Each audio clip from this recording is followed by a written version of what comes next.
Hi ಹಾಲ್ ಎಲ್ಲರೂ ಹೇಗಿದ್ದೀರಾ? ನಾನು ನಿಮ್ಮ ಸುಷ್ಮಾ. ನಾನು ಚೆನ್ನಾಗಿದ್ದೀನಿ. ಇವತ್ತು ಒಂದು ಮಾತಿನೊಂದಿಗೆ ನನ್ನ ವೀಡಿಯೋನ ಸ್ಟಾರ್ಟ್ ಮಾಡ್ತೀನಿ. ಯಾರು ದುಡ್ಡಿಗೆ ಮತ್ತು ಸ್ಟೇಟಸ್ಗೆ ಬೆಲೆ ಕೊಡ್ತಾರೋ ಅಂಥವರಿಂದ ನೀವು ದೂರ ಇರಿ ಅಂತ ಹೇಳ್ತಾ ಇವತ್ತಿನ ವೀಡಿಯೋನ ಸ್ಟಾರ್ಟ್ ಮಾಡ್ತಾಯಿದ್ದೀನಿ. ಏನಿಲ್ಲ, ಇವತ್ತು ಬೆಳಗ್ಗೆ ತಿಂಡಿ ಮಾಡಿಬಿಡೋಣ ಅಂತ ಹೇಳ್ಬಿಟ್ಟು ಒಂದು ಬಾಣಲಿಗೆ ಎಣ್ಣೆ ಹಾಕಿ, ಸಾಸಿವೆ ಹಾಕಿ, ಕರ್ಬೇವಿನ ಸೊಪ್ಪು ಹಾಕಿ, ಮೆಣಸಿನ್ಕಾಯಿ ಹಾಕಿ ಚೆನ್ನಾಗಿ ಹುರ್ಕೋತಾ ಇದ್ದೀನಿ. ಇವಾಗ ಅದಕ್ಕೆ ಸ್ವಲ್ಪ ಈರುಳ್ಳಿನ ಹಾಕ್ಕೊಳ್ತಾ ಇದ್ದೀನಿ. ಅದನ್ನು ಚೆನ್ನಾಗೇ ಹುರ್ಕೋಬೇಕು. ಆಮೇಲೆ ಸ್ವಲ್ಪ ಟೊಮೆಟೊನ ಹಾಕ್ಕೊಳ್ತಾ ಇದ್ದೀನಿ. ಅದನ್ನು ಸ್ವಲ್ಪ ಚೆನ್ನಾಗಿ ಫ್ರೈ ಮಾಡ್ಕೋಬೇಕು. ಇವಾಗ ತರಕಾರಿನೆಲ್ಲ ಹೆಚ್ಚಿಟ್ಕೊಂಡಿದ್ದೆ, ಅದನ್ನು ಹಾಕ್ಕೊಳ್ತಾ ಇದ್ದೀನಿ. ತರಕಾರಿ ಎಲ್ಲ ಚೆನ್ನಾಗಿ ಬೇಯಲಿ ಅಂತ ಹೇಳ್ಬಿಟ್ಟು ನಾನಿಲ್ಲಿ ಸ್ವಲ್ಪ ತಟ್ಟೆನ ಮುಚ್ಚಿಡ್ತಾ ಇದ್ದೀನಿ. ಇಲ್ಲಿ ಹಿಟ್ಟು ಇಟ್ಕೊಂಡಿದ್ದೀನಿ, ಗೋಧಿ ದೋಸೆ ಮಾಡೋಣ ಅಂತೇಳಿ. ಇಲ್ಲಿ ಸಾಗು ಮಾಡ್ತಾಯಿದ್ದೀನಿ ನಾನು. ತುಂಬಾ ಟೇಸ್ಟಿಯಾಗಿರುತ್ತೆ, ಬೇಗ ಮಾಡ್ಕೋಬೋದು. ಒಂದ್ಸತಿ ಟ್ರೈ ಮಾಡಿ ನೋಡಿ, ತುಂಬಾ ಚೆನ್ನಾಗಿರುತ್ತೆ. ಇಲ್ಲಿ ಮತ್ತೆ ಇನ್ನೂ ಸ್ವಲ್ಪ ನೀರು ಹಾಕ್ಬಿಟ್ಟು ಮುಚ್ಚಿಟ್ಕೊಳ್ತಾ ಇದ್ದೀನಿ. ಗೋಧಿ ದೋಸೆಗೆಲ್ಲ ಗೋಧಿನ ಹಿಟ್ಟನ್ನ ಕಲಸಿಟ್ಕೊಂಡಿದ್ದೆ. ಅಷ್ಟೊತ್ತಲ್ಲಿ ಇದು ಬೆಂದಿತ್ತು, ತರಕಾರಿ ಎಲ್ಲನೂ ಬೆಂದಿತ್ತು. ಸ್ವಲ್ಪ ಸಾಲ್ಟ್ ಹಾಕ್ಕೊಳ್ತಾ ಇದ್ದೀನಿ, ಚೆನ್ನಾಗಿ ಫ್ರೈ ಮಾಡ್ಕೋಬೇಕು. ಇಲ್ಲಿ ಸ್ವಲ್ಪ ಅರಿಶಿನ ಪುಡಿನ ಹಾಕ್ಕೊಳ್ತಾ ಇದ್ದೀನಿ. ಅರಿಶಿನ ಪುಡಿ ಹಾಕ್ಕೊಂಡು ಇಲ್ಲಿ ನಾನು ಸ್ವಲ್ಪ ಕಡಲೆ ಹಿಟ್ಟು, 2 ಸ್ಪೂನ್ ಕಡಲೆ ಹಿಟ್ಟಲ್ಲಿ ನೀರು ಹಾಕ್ಕೊಂಡು ಕಲಸಿಟ್ಕೊಂಡಿದ್ದೆ, ಅದನ್ನ ಹಾಕ್ಕೋತಾ ಇದ್ದೀನಿ. ಇವಾಗ ಅದನ್ನು ಚೆನ್ನಾಗಿ ಕೈ ಆಡಿಸ್ಕೋಬೇಕು. ಎಷ್ಟು ಬೇಕೋ ಅಷ್ಟು ನೀರು ಹಾಕ್ಕೊಂಡು ಚೆನ್ನಾಗಿ ಕೈ ಆಡಿಸ್ಕೊಂಡ್ರೆ ಅದು ಸ್ವಲ್ಪ ಸಾಗೋ ಗಟ್ಟಿ ಆಗುತ್ತೆ.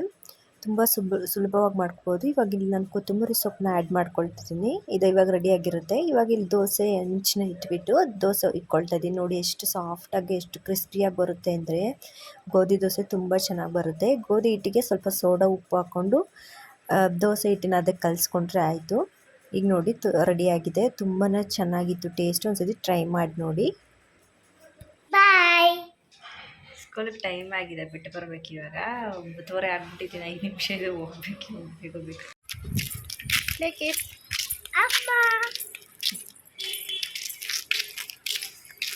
ಸೊ ಇವಾಗ ತರಕಾರಿ ತೊಗೊಬರೋಕ್ಕೆ ಅಂತ ಹೋಗ್ತಾ ಇದ್ದೀನಿ.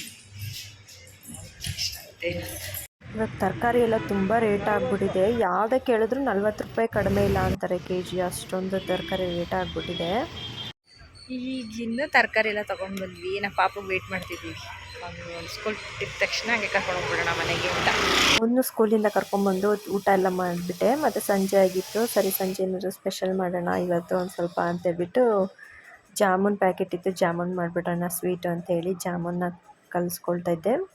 ನೋಡಿ, ಜಾಮೂನ್ ಹಿಟ್ಟಿಗೆ ನಾನು ಏಲಕ್ಕಿ ಪುಡಿನ ಕುಟ್ಟಿ ಹಾಕ್ಕೊಬಿಡ್ತೀನಿ. ತುಂಬ ರುಚಿಯಾಗಿ ಬರುತ್ತೆ. ಹಂಗೆ ಹಾಕ್ಕೊಂಡ್ರೆ ಒಂದ್ಸತಿ ಟ್ರೈ ಮಾಡಿ ನೋಡಿ. ಮತ್ತು ಹಾಲು ಹಾಕ್ಕೊಂಡು ಕಲಿಸ್ಕೊತಾ ಇದ್ದೀನಿ. ನೋಡಿ, ಅದಕ್ಕೆ ಕಲಿಸ್ಕೊಂಡ್ರೆ ಆಯಿತು. ಇವಾಗ ಅದಕ್ಕೆ ಸ್ವಲ್ಪ ತುಪ್ಪ ಹಾಕ್ಕೊಂಡು ಕಲಿಸ್ಕೋಬೇಕು. ಚೆನ್ನಾಗಿ ನಾದ್ಕೊಂಡ್ರೆ ಹಿಟ್ಟು ರೆಡಿಯಾಗಿರುತ್ತೆ. ಅದನ್ನು ಸ್ವಲ್ಪ ನೆನೆಗೆ ಬಿಟ್ಬಿಟ್ಟು ಇಲ್ಲಿ ನಾನು ರಸಮ್ ಮಾಡಬೇಕು ಅಂತಿದ್ದೀನಿ. ತುಂಬ ಸಿಂಪಲಾಗಿ ಮಾಡ್ಕೋಬೋದು. ಇಲ್ಲಿ ಜೀರಿಗೆ ಮತ್ತು ಒಣಮೆಣ್ಸಿನ್ಕಾಯಿ ತೊಗೊಂಡಿದ್ದೀನಿ, ಕರ್ಬೇವಿನ ಸೊಪ್ಪು, ಬೆಳ್ಳುಳ್ಳಿ, ಕೊತ್ತಂಬರಿ, ಮತ್ತು ಇಲ್ಲಿ ಟೊಮೆಟೊನ ರುಬ್ಬಿಟ್ಕೊಂಡಿದ್ದೀನಿ. ಮತ್ತು ಇದು ಜೀರಿಗೆ, ಮೆಣಸಿನ್ಕಾಯಿ ರುಬ್ಬಿಟ್ಕೊಂಡಿರೋ ಪೌಡರು, ಮತ್ತು ಹುಣಸೆಹಣ್ಣ ನೆನೆ ಹಾಕ್ಕೊಂಡಿದ್ದೀನಿ.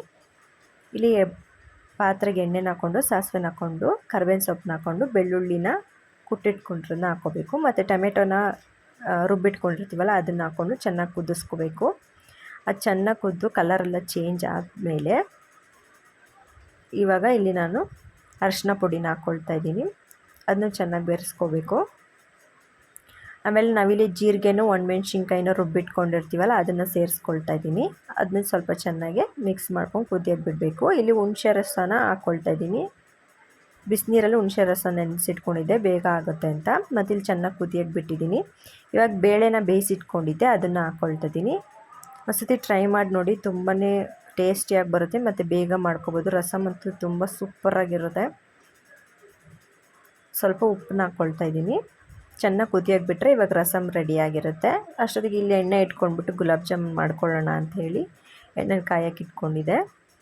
ನೋಡಿ, ಎಣ್ಣೆ ಒಳಗೆ ಬಿಟ್ಟರೆ ಎಷ್ಟು ಚೆನ್ನಾಗಿ ಆಗ್ತಿದೆ ಅಂತ. ತುಂಬಾ ಚೆನ್ನಾಗಿ ಬಂದಿತ್ತು ಗುಲಾಬ್ ಜಾಮೂನು. ನಾನು ಏಲಕ್ಕಿನ ಪಾಕಕ್ಕೆ ಹಾಕ್ಕೊಂಡಿಲ್ಲ, ಗುಲಾಬ್ ಜಾಮೂನ್ಗೆ ಹಾಕ್ಕೊಂಡಿದ್ದೀನಿ. ಚೆನ್ನಾಗಿರುತ್ತೆ ಹಂಗೆ ಹಾಕ್ಕೊಂಡು ಮಾಡಿದ್ರೆ ಅಂತ. ಕಲರ್ ಚೇಂಜ್ ಆಗೋವರೆಗೂ ಸ್ವಲ್ಪ ಫ್ರೈ ಮಾಡ್ಕೋಬೇಕು ಚೆನ್ನಾಗಿ ಗುಲಾಬ್ ಜಾಮೂನ್ನ. ಹಾಲಲ್ಲಿ ಕಲಿಸ್ಕೊಂಡ್ರೆ ಚೆನ್ನಾಗಿ ಬರುತ್ತೆ. ನೀರಲ್ಲಿ ಹಾಕಿ ಕಲಿಸ್ಕೊಂಡ್ರೆ ಒಂಚೂರು ಚೆನ್ನಾಗಿರಲ್ಲ. ಇವಾಗ ಚೆನ್ನಾಗಿ ಅದನ್ನು ಫ್ರೈ ಮಾಡ್ಕೊತಾ ಇದ್ದೀನಿ. ನೋಡಿ ಕಲರ್ ಚೇಂಜ್ ಆಗಿದೆ. ಇವಾಗ ಕಲರ್ ಚೇಂಜ್ ಆದಮೇಲೆ ಅದು ಸ್ವಲ್ಪ ಆರಕ್ಕೆ ಬಿಟ್ಬಿಡ್ಬೇಕು ತೆಗೆದು. ಇಲ್ಲಿ ಪಾಕನೂ ಹಾಕಿಟ್ಟಿದ್ದಲ್ಲ ಅದು ಆರಬೇಕು. 2 ಆರಿದ್ಮೇಲೆ ಇವಾಗ ನೆನೆಹಾಕಕ್ಕೆ ಹಾಕ್ತಾಯಿದ್ದೀನಿ. ಗುಲಾಬ್ ಜಾಮೂನ್ ಸ್ವಲ್ಪ ನೆಂದ್ರೆ ಟೇಸ್ಟ್ ಇರುತ್ತೆ. ಇವಾಗ ಊಟ ರೆಡಿಯಾಗಿತ್ತು. ಯಾರಿಗೆಲ್ಲ ನಮ್ಮ ಚಾನಲ್ ಇಷ್ಟ ಆಯಿತು please like, share and subscribe ಮಾಡಿ. ನಿಮ್ಮ ಫ್ಯಾಮಿಲಿ ಫ್ರೆಂಡ್ಸ್ ಜೊತೆ ಶೇರ್ ಮಾಡಿ. ಮತ್ತೆ ನಾಳೆ ಸಿಗ್ತೀನಿ. ಬಾಯ್.